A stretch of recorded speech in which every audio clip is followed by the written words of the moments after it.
Yo, what's going on everybody? Welcome back to the channel. Now, as I like to do every single year, I always like to sort of put my money where my mouth is, make some bold predictions heading in towards the new year of young players that I think have the real potential to elevate their career in some way. Whether that's a tier 2 player stepping up into the tier 1, or maybe even kind of a tier 3 or 4 player getting to the upper echelon of tier 2 and really making a name for themselves. I proclaim that I know the tier 2 and lower scenes very well. Well, I like to sort of prove myself with these sort of lists. Now, I've got a list of 10 players that in some way, shape or form, I think within the next year or so, we'll be able to step up in an elite way. But before we get to the top 10, I have a few ground rules that we have to sort of lay out just so you're on the same wavelength as me, just so we don't have any sort of disparities. Now, without further ado, arguably the most important rule in my list is they cannot be in a top 20 team. Now, I hate to say it, but that means no donk. As much as we all want to say it, he is without a shadow of doubt the best youngster in the world right now, the absolute face of bold predictions without any sort of doubt. However, Spirit are currently ranked 14th in the world, so it doesn't count, unfortunately. I would love to put donk number 1, but I can't.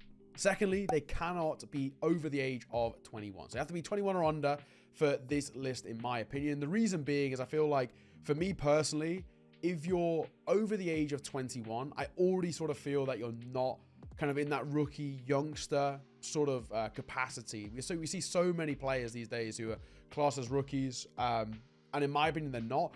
Not to say, though, that you have to be young to start your career. We saw players like Jax who came in a little bit later in age and became professionals. However, just for my personal bold predictions, I'm going under 21 is sort of the list I'm going for here. Thirdly, no partner slots. That means, yes, no QB on Fnatic, no Nexius on OG. They're two players I would have absolutely loved to sort of include in towards this list, but unfortunately, they just don't quite fit my personal repertoire. I think if you're in a team that has partner slots, you have a sort of unfair advantage of proving yourself or becoming a household name in maybe a way that others can't. And I think because of that, I'm not going to include them. So, I mean, absolute shout out to individuals like QB and Nexius. I really do think they're going to have an emphatic year. I think Nexius individually has the opportunity to really step up in a big way. OG need firepower. They need somebody to make a difference, and I think he can be it. And QB's already been proving himself a Fnatic. He's somebody that I met out in Romania with ISF. Extremely level-headed, so modest, but so damn talented. So there are two that I'm just going to shout out early doors. And finally, my last one is they can never have played on a tier 1 team contractually. That means people like Zyphon, for example, or people like Ultex. In my opinion, they cannot have been played at that sort of tier 1 level already. And yes, they may have stepped down or, you know, and really kind of dropped into the more academy or tier 2 scene. But I think for players like Ultex in particular, who was playing on Astralis, he's already had that kind of showcase at a top level. So for me, doesn't make him a kind of a rookie, in my opinion. Now, we saw with the HLTV list, there was a few arguments about kind of their Rookie of the Year award. I personally disagreed with it. I don't really class Nerds as a rookie. I love Guy, right? He's an incredible person. However, somebody who's already played a pro league, for me, doesn't quite fit what I categorize as a rookie. So this is going to be my list by my rules. Granted, I'd love to hear what you guys have to think as well. But without further ado, let's get into the top 10.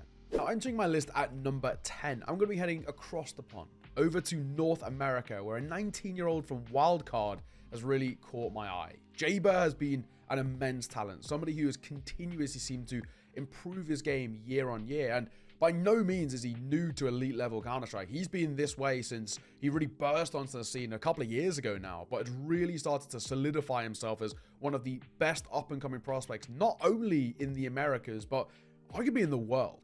Jaber started out the year playing under Limitless before getting a move to Forsaken in July of 2023. However, that only lasted for a brief amount of time, as in November 2023, Jaber got the move to Wildcard and a real opportunity to play under some very experienced heads in that team. Sonic and Stanislav both played at the elite level, especially domestically speaking, for the North American region. And I think for Jaber, this really elevated him as a player, ending the year at a 1.12 rating with a 74% KAST. He really proved what he can do with a rifle, with pistols, and even with the AWP on a few of those occasions. Now, I think a lot of credit has to go towards Stanislaw in the way he unlocked this youngster and really elevated the way he plays. It's very common for North American IGL to take unproven and young talents and kind of put them in anchor roles. But Stanislaw was more than willing to sort of let him off the leash, give him all the resources, and allow this youngster to really shine. Something which obviously has absolutely paid off a wildcard. Now, heading in towards 2024, he's a very safe pair of hands for the team, and they've had the opportunity now to play on their first LAN of the year, heading out to the RMR in due time as well. This is going to be a really good opportunity. For Jaber and co, it's a chance to really prove themselves not only against the rest of their North American domestic scene, but also against the South American scene too, and potentially even the chance of going further than the RMR. Granted, they come in towards a tournament as a bit of an underdog, but I think for Jaber, this is a real opportunity to shine on an individual level. And individually speaking as well, Jaber has really proved that he's got sort of everything in the locker. A very proficient rifler, very good in terms of his specific roles, opening up sides, creating space, and allowing the rest of the team to sort of shine off the back of him. But also very prolific on pistols, very flicky in terms of his mechanics, and even when he picks up the AWP on a few rare occasions, he shows that he really does have the ability to make something sing with that thing. So, as all metrics go, Jaber really has everything under his kind of util belt to really be one of the next best coming out of this North American scene, and I think this is the year that we really get to see it out of him. He's been extremely talented already, has already made a name for himself domestically, but I think now he can step up internationally, and I'm really hoping that's something he can do.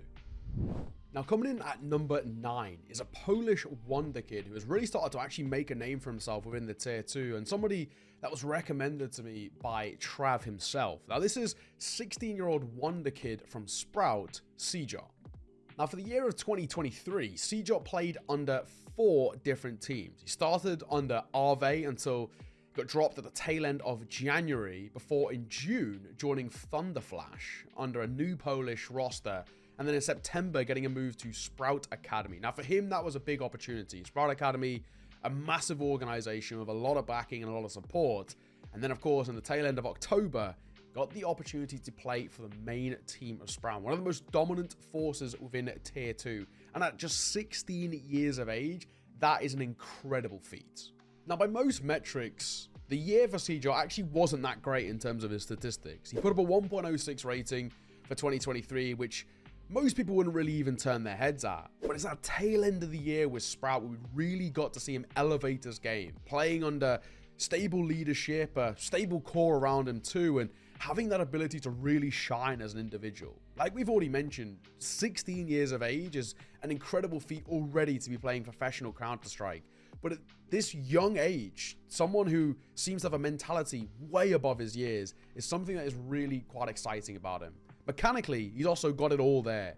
But I think when you look in towards the way in which he played at the tail end of the year with Sprout, in some of these tier 2 tournaments, he really showed that he actually can hang with some of the more elite players within tier 2. And I think for a young Polish guy of his age, he really actually has the ability to shine in a scene which is in desperate need of youngsters coming through. We've already seen teams like Nine prove that there still is life in that Polish scene. But Sira seems to be this sort of new blood who really can step up in quite an impressive way. And I'm hoping coming in towards 2024, we get to see a lot more of him playing at some of these elite level kind of tier 2, tier 1.5 tournaments, whether that's on LAN or online. We're talking, ESL Challenger League LANs, for example. And I think as well, what we've already seen from him into 2024 is showing exactly those signs.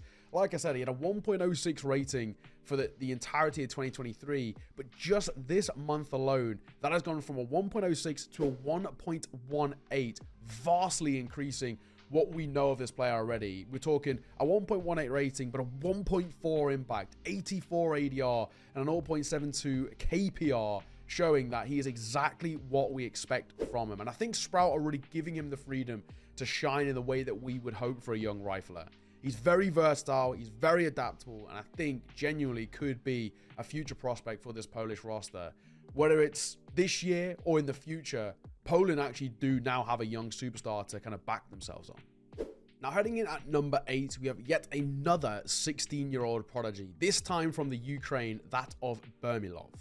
Someone who spent the entirety of 2023 playing under the team Lasercats before just within this month getting a move towards arguably the most prestigious and the most well-respected academy team in the entire world, that of Maus NXT, a side that has produced so many prodigies over the year, whether it's Zershin, Torzi, Shuhei, and that's just to name a few. The Ukrainian scene has an incredible track record of kind of pumping out these young talent who have been able to step up in a massive way, whether it's the tier 2 scene. We saw Wrinkle, for example, at the RMR with Bait, the young AWPer who was really able to kind of shine a light on himself and prove that he is able to hang with some of the best, or even in towards tier 1 as well. Like we already mentioned his name, wonderful, an elite level AWPer now playing for Na'Vi and proving that he is absolutely of tier 1 standard. And I think Burilov's on exactly the same trajectory. An incredible talent who's already proven it within his domestic scene and starts to prove it internationally too. Burilov played for LazerCats throughout 2023, a Ukrainian organization who really actually started to prove that they were better than most domestically speaking. We saw at the ROG Summer Cup, for example, LazerCats went on to win that quite comfortably, and Burilov individually was just incredible. A staggering 1.44 rating for him, just proving that he's head and shoulders above the rest of his competition. And at only 16 years of age, that itself is scary. Now, for the year of 2023, Burilov put up a 1.21 rating, which has to be mentioned in itself is insane, considering that LazerCats as a team didn't actually go on to win all that much, but he was still able to shine individually. He had a 1.25 impact too, which is incredible, and a 0.8 KPR, which for many might not sound like a lot, but it is. That is an incredible statistic showing that he is an absolute fragging force. And I think for Burilov as well, now under Magna J, which we've already mentioned are arguably the best academy in the world, he's in exactly the right environment to be able to shine, to be able to thrive and really develop his game further from just being that of a mechanical powerhouse to also a mentality monster as well. I'm really hoping alongside this Magna J side that he can really shine. And at some point in the future, I feel like he's got the possibility to be able to step up into an elite level CIS team, or at least make deep runs within kind of these top level tier 2 teams. I'm looking at teams like Force, for example, who do like to take gambles on youngsters, who do like to make kind of develop their own talent to a degree. And I think Burilov sort of has those level teams written on his face, where maybe we could see him competing with the likes of ECL sometime in the near future. But for now, under Magna J, I'm going to be keeping a keen eye on this youngster who's already massively impressed me, and I would like to see him go further. Now, coming in at number 7 is somebody who has not only caught the eye of myself, but actually caught the eye of some of the more elite players in the world. That is the youngster Podi from ENCE Academy. Somebody who not only is going to get a bold prediction for myself, but also getting a bold prediction from Nico and Nerds, 2 of the best riflers in the world, which is kind of ironic considering he's an AWPer. The young AWPer, though, is absolutely no slouch and deserves kind of all the recognition that he started to get heading in towards 2024. Under ENCE Academy, his first actually official HLTV team, he's put up a 1.17 rating, and for the year of 2023, that was actually a little bit higher at a 1.18, with some very good stats across the board. And for the AWPer as well, under an academy side like this, it's really a credit to be seen. Now, it has to be mentioned, there probably isn't all that much room to sort of move up within ENCE for Podi. Having Hades in the main team doesn't really give him a lot of space to maybe even be in for the potential of a chance of in that tier 1 spot, unless something goes kind of wildly wrong and Hades can't get a visa somewhere here or there. But I think what we've already seen from Podi so far within this team and within his domestic scene as well is that he has sort of all the tools in his arsenal to actually be able to play against some pretty damn good opponents. And we actually already seen this as well. His appearances against top 30 and top 50 teams, he still ended up putting up good results. A 1.13 versus top 30 opponents, granted, only 3 maps, and a 1.17 against top 50 opponents at 29 maps, proves that he actually can play at a very, very good level. I think there's a really strong chance that at some point heading in towards this year or further, that Podi actually gets the opportunity to play on an international team. It's very unlikely that he plays on a domestic team that makes deep runs. We're not going to see the ENCE of old that made that fabled run years ago with the Finnish roster, but I think Podi can play his way on towards a kind of elite-facing tier 2 team and maybe make even deep runs and start making names for himself on a more international scene. For now, I still believe Podi is absolutely slept on because he plays within a very small domestic scene of Finland. He maybe doesn't get the opportunity to make himself a little bit more notorious, so to say. But I genuinely believe that this guy can start pushing his way forward. And of course, he's not only got my vouch, he's got Nico's and Nerds too. I mean, Nico even said within an interview that Podi is somebody that he played within, FPL with and played within FACEIT, and said he plays very well, and I think he has the potential and the chance to prove himself. And that coming from the second best player in the world, I think is all the sort of statement we need to say from him. Now, coming in at number 6 is an 18-year-old from the team called Amcal from Kazakhstan. Now, this is young Icy, somebody who may be a bit unknown to many of you, and same for his team Amcal as well, but believe me when I say they are absolutely no joke. Amcal, coming in towards 2024, have crept inside of the top 30, and deservedly so as well. They've already qualified to 2 lands, and they have the opportunity of qualifying to a 3rd as well, as they're currently in the IM Chengdu closed qualifiers. This is a world in which Amcal start off the year with 3 separate S-tier events. They've got the CCT Global Final 2024. They've potentially got IM Chengdu if they can make it through that closed qualifier. And they have made their way to the PGL RMR. And they're in Group A as well, which is arguably the easier of the two. Icy has been absolutely integral to sort of Amcal's recent success. He ended the year of 2023 with a 1.14 rating, an impact of 1.15 as well, really proving that at just 18 years of age, he really actually can hang with some of the best players within not only kind of the region, the scene, but also within kind of the upper echelon of the tier 2. He's also very fortunate as well. There are some incredible teammates, in my opinion. Nickelback, Crad, Forrester, and Travis. Players who have played on teams like OneWin, Entropic, all of which were so damn scary within tier 2. And I think for Icy now, he really has the opportunity to prove himself as an individual alongside some arguable kind of veterans of his scene.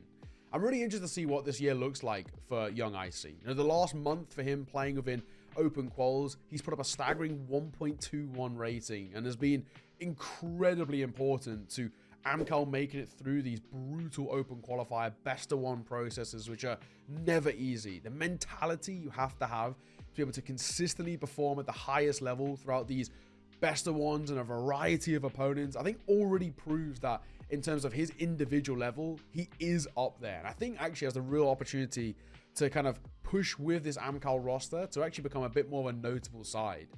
The kind of trajectory right now that Amcal are on, they're already rapidly moving out of the tier 2 and starting to enter that conversation of kind of the tier 1. Those teams that grind their way through tier 2, enter into kind of tier 1.5 through just sheer hard work and perseverance.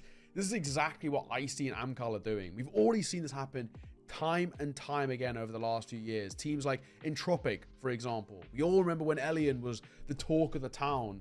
You know, teams like Sinners did exactly the same thing. Copenhagen Flames, all teams who made deep runs, and Copenhagen Flames even went top 8 at a major when nobody expected them to. Now, granted, I'm not saying Amcal are going to be doing that, but I think they actually can make some pretty good runs in some of these tournaments. With 2 lands booked already, and a 3rd potentially there too, if they get it, Amcal surely start to become a bit more of a household name, and I think that's a prime opportunity for Icy individually to become a bit more of a household name. Now, coming in towards this list at number 5, I honestly could have re-picked a candidate from last year, somebody that was in my honorable mentions, that of Azuwu. It's someone who definitely, in my opinion, still has the ability to climb even higher than he already has. And in my 2023 bold predictions of you video that I did last week, I spoke about how Azuwu in my books was a win. It's somebody who was playing domestic Counter-Strike and then got the chance to play for Endpoint, the most notorious and biggest organization within the United Kingdom. However, as I don't want to re-pick Azuwu, and I genuinely do believe at some point he will climb higher and higher, I'm actually going to come into number 5 by picking his teammate, Slend. Slend started out the year joining none other than that academy team that we all know and love, that of Mao's NXT. Just once again proving just how deep and how brilliant those scouting routes are for the Mao's NXT side, just constantly finding top level talent. And Slend was no different. Since joining the team, he put up an incredible performance, really proving that he can play under that academy roster.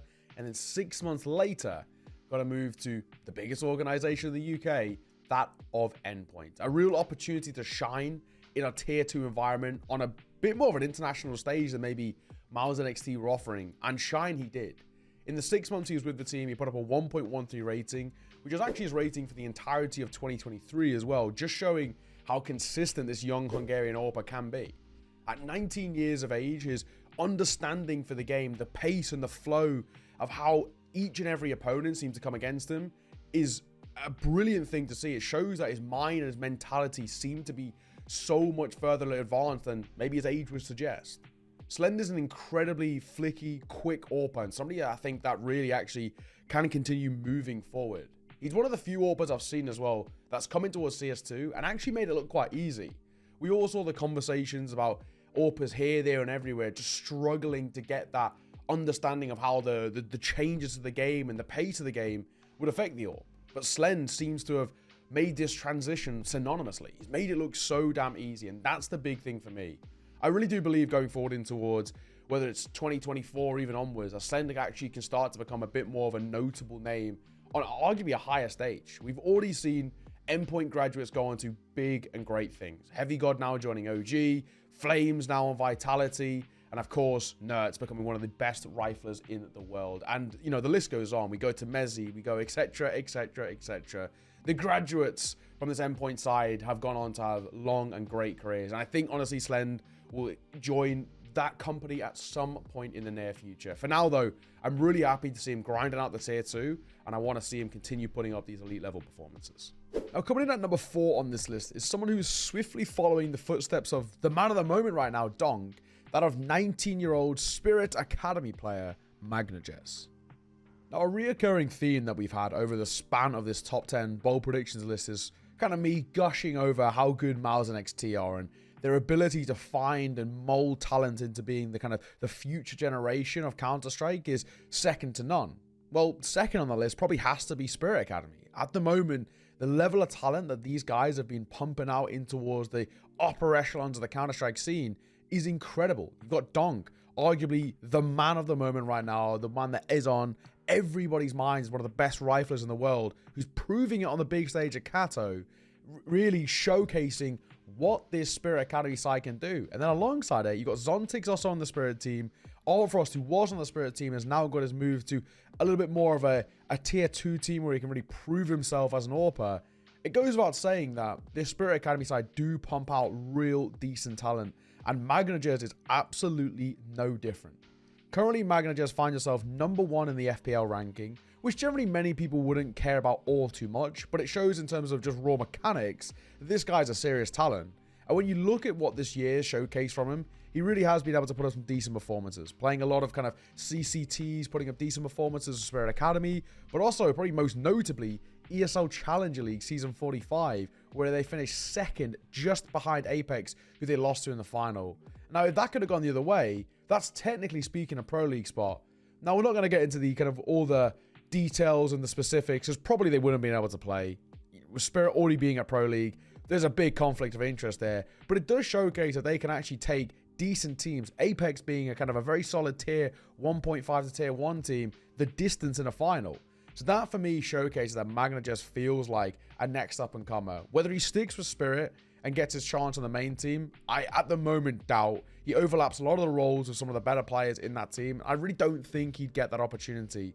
But whether he's able to showcase himself as a youngster at only 19 years of age, maybe there's a world that we can see Magna J step up into one of the many top-level CIS teams throughout 2024 and maybe be able to improve on his stats just a tad. He ended 2023 with a 1.09 rating, which is relatively respectable considering he plays for an academy side who do have some fluctuating performances, we'll call it.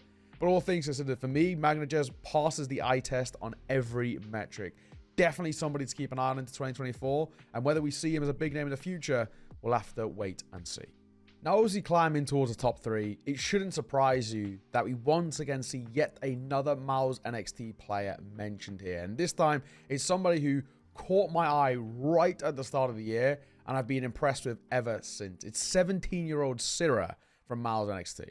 Now, for anybody who follows me on Twitter or has had conversations with me over the last year, Sira is somebody that I've spoke about for a long time. I got the chance to cast this guy playing under the org Proserpia in a Blast Premier qualifier. Now, Proserpia is probably an organization that many barely even know of or have barely heard of, but it actually is or was an organization owned by none other than Lord Bentner himself, the ex-Arsenal Premier League footballer, for those who follow traditional sports. And this Proserpia org had one decent run at a Blast Premier qualifier, and Sira, goes without saying, was one of the best players at that tournament. And at the time, at just 16 years of age, already showed all the raw mechanics and the mind for the game as well that I hadn't seen in someone that young in a long time. Now, throughout the year, playing on the Malice NXT, there was mixed results. I mean, for an academy side, we're not expecting amazing things coming from them, but Sira always managed to shine. You know, ending the year on a very kind of pretty average 1.06 rating, it wouldn't be anything really to turn your eye at, but when you look at the eye test and the way in which this guy plays, it shows what his level is. It shows that this guy can seriously perform at that elite level. Now, of course, when I was making this list and when I was just laying out the rules, I said they could have been contracted full-time to a tier 1 team. And the reason why I said full-time and specified that is because Sira actually got a shot in towards 2023 at playing tier 1 Counter-Strike.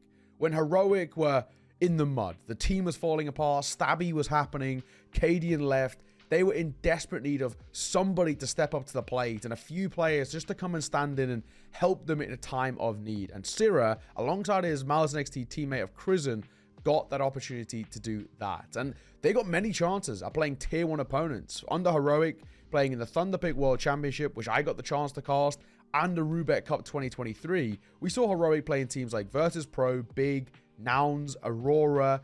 That's just to name a few. And for Sira, he shined and showcased his ability in every single one.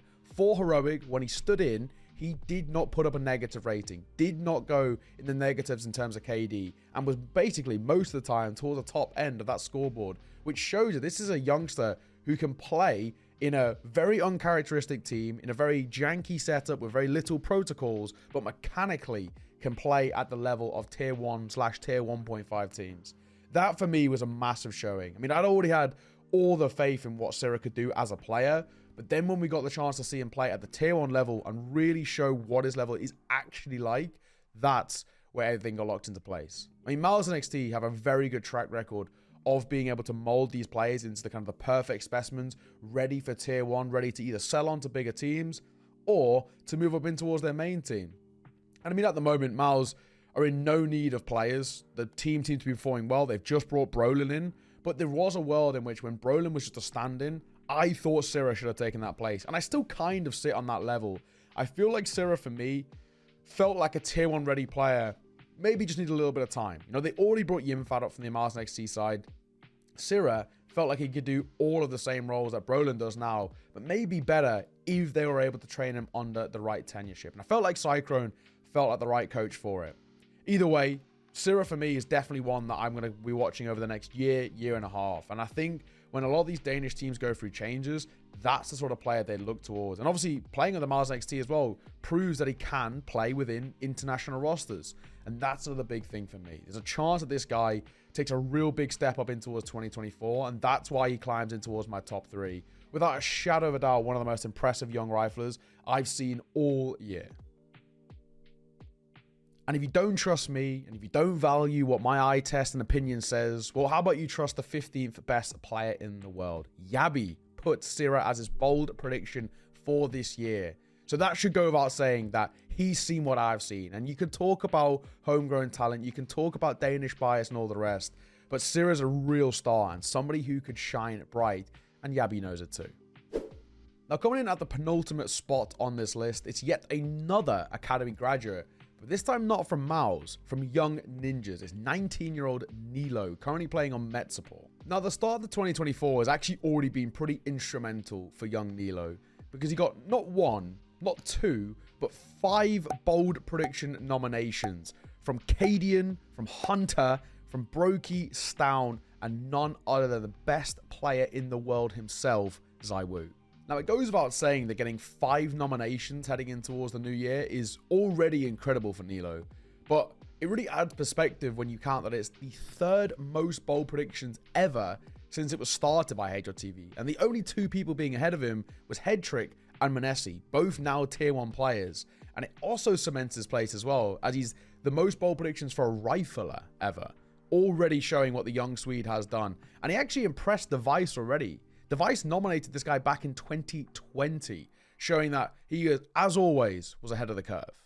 Performances as of late have been actually very good for the Met support team too, with kind of top 3 finishes and a lot of the kind of mid to lower rung tier 2 to tier 3 tournaments, showing that This is a team here to compete. They're currently ranked 61st in the world, which is pretty respectable. And it looks like they're kind of getting ever closer to climbing in towards that top 50, which will really add to the level of this team. And they're starting off 2024 with a Blast Premier qualifier. Granted, one of the harder ones trying to make it through EU West, but there's a real world in which we could see this team play on LAN. And when you break down the numbers as well for Nilo, they're absolutely no joke. He ended the 2023 year with a 1.22 rating, a 1.28 impact, and an 84.9 ADR. I mean, already showcasing that in terms of just raw mechanics, what a talent this youngster is. But his head for the game and the way in which he approaches his opposition is what actually make him stand out. Seriously smart, seriously talented, and already proving it now on an international stage. I think it goes without saying it's a matter of kind of when, not if, for Nilo. I think there's a really good chance that we see either a tier 1 team or probably more realistically like a tier 1.5 team take a gamble on Nilo. And I think it's a gamble that will probably pay off. A seriously talented rifler, somebody who has already played in kind of big teams under big organizations. I don't think the pressure will get to him. So I'm really excited to see what the future looks like for Nilo. There's a reason why not only myself, but 5 of the top 20 players in the world put this guy down as a bold prediction. I think he really is going to be a star one day. Now, coming in at number 1 on my list, this is the person that I genuinely believe at some point will make a name for himself on the big stage, no matter where he is or who he's playing for, is 20-year-old Icy Vone. Now, I know you may be sitting there thinking, who the hell is Icy Vone? But let me put you on. This is a player who, for me, has already impressed in the eye test, has already impressed on LAN as well, because I was there in person to see it. Icy Vone is a serious talent, one that should not be messed around with. And I think there's a real world in which we see this guy either tear up his domestic scene or the international scene through one of the Asian teams sooner rather than later. Now, earlier within 2023, I got the chance to work alongside Anders out in Romania with ISF, the equivalent of kind of the CS2 World Cup. And, well, there was a team there that impressed many, but for probably reasons that a lot of people did not expect. The Uzbekistan team made a really decent run, getting a top 4 finish coming through, and Icy Vone was the star of the show. An incredible player, somebody who was playing against some of the best teams in the world in terms of their respective nationalities and putting up some monster numbers. All of us there, whether it's myself, Anders, Banks, or even the other players, all took notice. On LAN, this guy was a demon, showing that the raw mechanics of this young rifler were second to none of the tournament.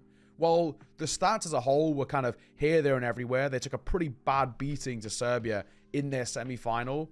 What mattered most is we saw this Uzbekistan team impress everybody, come out of nowhere as underdogs, and then become dark horses in the tournament, but Icy Vone become a real star, and people took notice. This is a seriously talented kid, and he ended the year of 2023 with a 1.24 rating, a 1.36 impact, and a 90.4 average ADR for the entire year. Those numbers are monstrous. And I know you can take the caveat here of saying, well, a lot of these results would have been on kind of a domestic profile or in kind of lesser or much lesser tournaments. And yeah, I'd agree. But overall, in terms of just the raw eye test, Icy Vone passes with kind of flying colors in every single way. If you haven't already, I mean, I'm sure there's clips on your screen right now, but I'd just go and look at demos of this kid. He is a monstrous talent. And he played for the entirety of 2023 on a team called Traffic Tashkent, which was kind of probably the best team in Uzbekistan, which isn't saying a lot, but right at the tail end of the year in December, he got the move to NKT, which I think for him is really good. An international team playing alongside his Uzbekistan Traffic Tashkent teammate of Frog, but also alongside Coolest, Zerolt, and Zine, all kind of international players who've played at pretty decent events over the year. They've had some okay performances to start off the year as well. At the Extremes LAN, they finished top 3, which for them, very, very good. They made it to the closed qualifier of the PGL RMR through Asia, but did miss out, finishing in 8th place or 7th to 8th place, which it's okay, but it's not great. But for me, as an individual, Icy Vone feels like he's already showcasing his ability. And if an international team wants to take a gamble on him, I think they can. Now, the most common language spoken in Uzbekistan is, I mean, no surprise, is Uzbek. But apparently, it's extremely common to also know Russian as well. It's taught in schools. And judging by the fact that he plays on NKT with a variety of nationalities, I'd probably assume he speaks very good English as well. I had a brief conversation with him at ISF, and I can confirm that his English is definitely up to scratch. So there's now a real world in which Icy Vone becomes kind of a talent to look at for not only kind of CS Russian teams, but also international teams too. This is a young star entry fragger who is so dedicated to that role is scary, but also now can play in a variety of different teams and locations, and judging by his move to NKT, is also happy to relocate as well.